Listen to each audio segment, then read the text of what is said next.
Hey everybody, Alec Hansen, video 94, 100 videos in 100 days, and I'm here to bring you a great interview with a buddy of mine, Corey Depass, a top producer, a great branch manager, and somebody who leads with authenticity, and I hope you guys enjoy.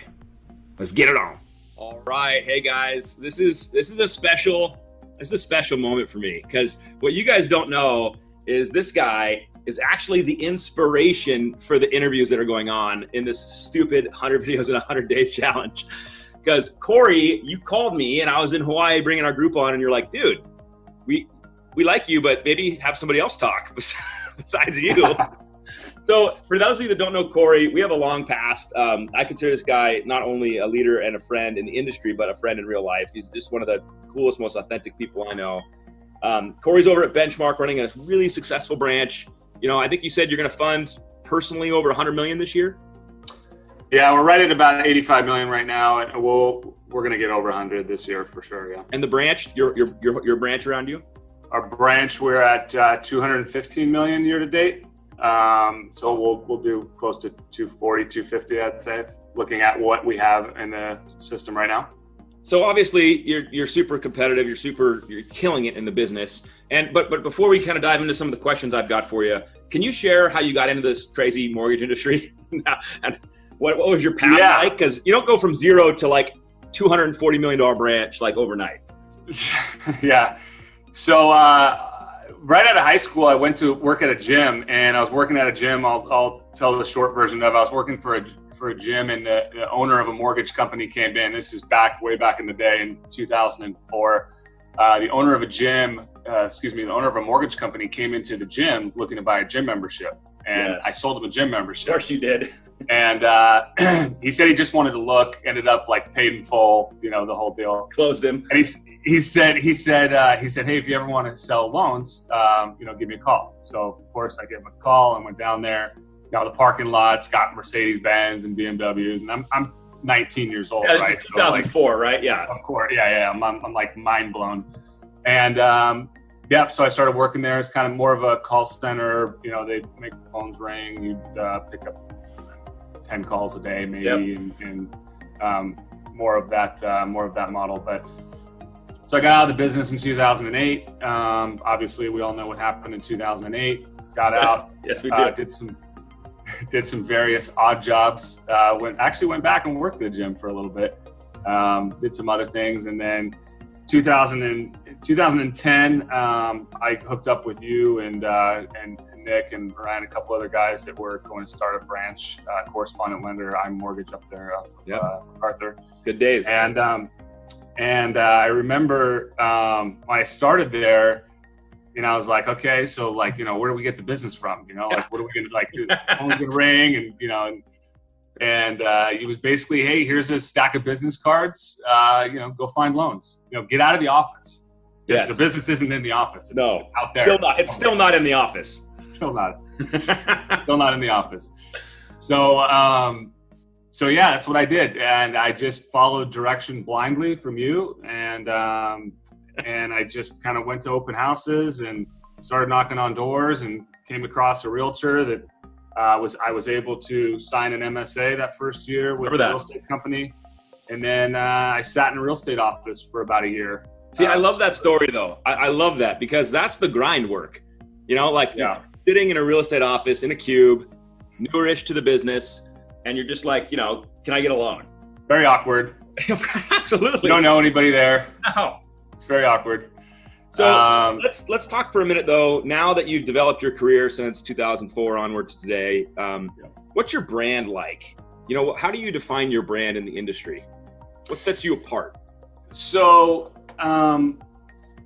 I've heard what other people say our brand is. That's actually what your brand is. So just share that. What our brand is, right? I don't know how I would define it. I think that my opinion of our brand is we just do our job.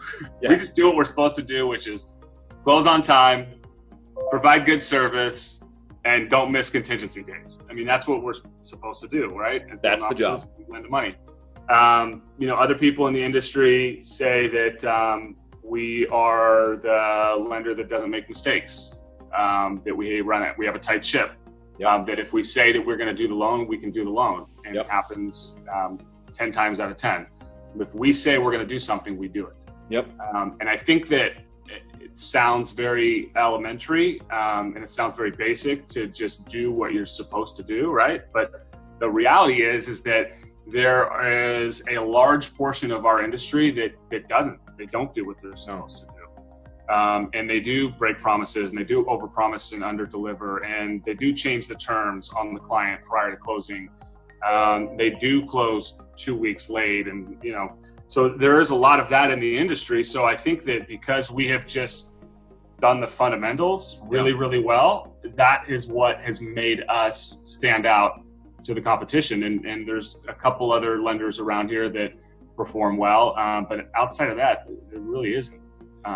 So Corey, I love that message, because oftentimes people look up to top producers and they go, what's the gimmick, man? What's the trick?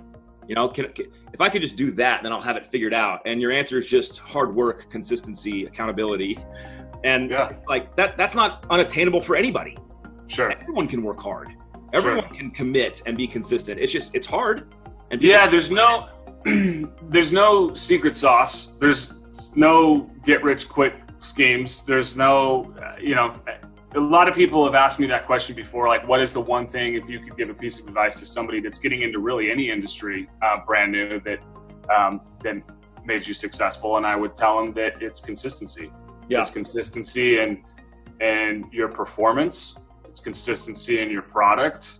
It's consistency in originating and marketing and getting out and getting in front of people. I told you the story before. I can't tell you how many times I get an agent or partner that I'm working with currently that, another loan officer has been coming to their open houses, and I hear, this guy's really on me. He's been here every weekend. He's dropping by food, and he's calling on me once a week. And I hear that for 1 or 2 months, and then I'll never hear his name again. Yep.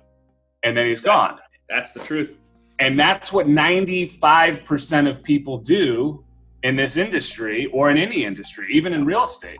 Yep. And the 5% that don't do that, the 5% that stay consistent and stick with it, wind up with a decent business 8, 9, 10 years down the line. Yep. So there's really no secret, right? It's just basics, fundamentals, consistency, and showing up, really. So here's where I want to break down this conversation through the end of this whole thing. So, you in my opinion, were the traditional loan officer. You went out, broker previews, open houses, sat in an MSA, and got all of your business and relationships through leveraging referral partners and building a really great reputation. And then this thing called social media that was around kind of started to become like real in our lives. And so walk me through your strategy on how you integrate social media into your origination practices, into your customer relationship practices. What does that look like over time, and what are you doing today with it?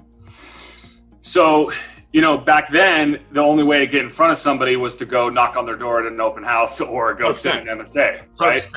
100%. And now we have the luxury of social media to where we can get in front of people all day, every day if we wanted to, without knocking on their door or going and sitting in. And now, don't get me wrong, there's nothing that replaces a face-to-face connection, for sure. However, there are other ways to stay in front of people outside of physically going to see them, and social media is one of them. And I remember back in 2011 and 12, we started posting those quick close flyers. Yeah, absolutely. And, there was a lot of banks that were at, 30, 45 day turn times. We were closing in 15, 21 days, which nobody else was doing back then. And so I went out and friended a bunch of realtors in 2011 and 2012 on Facebook, so I could get the word out about what we're doing and how we can help them, and started posting these quick close flyers. And you'd have somebody that was in a 45-day escrow that was supposed to close in 30 days, or maybe they're on the 60th day, they were supposed to close in 30 days. Yep. And they would see this 15-day close, and our phone would ring, and people would call us, and they would see if we could help them, and we would help them, and then we earned a client for life. It's like gasoline to the rocket ship, right? Like your ability to influence just magnified in this unbelievable way. And so